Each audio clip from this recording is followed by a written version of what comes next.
promotion កាន់តែពិសេសជាមួយនឹងរថយន្ត Chevrolet Track OS រថយន្តនេះដែរបំពាក់ម៉ាស៊ីនសាំង 1.2 លីត្រ Turbo ផ្លិតបានកម្លាំងសេះ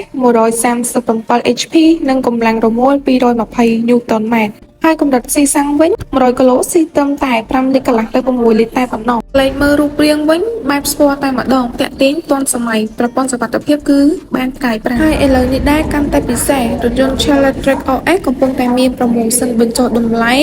នៅសល់ត្រឹមតែ $35,500 សម្រាប់ព័ត៌មានបន្ថែមពុកម៉ែបងប្អូនអាចទំនាក់ទំនងមកនាងខ្ញុំផ្ទាល់បាននាងខ្ញុំម៉ារីសូមអរគុណជួបគ្នានៅវីដេអូក្រោយ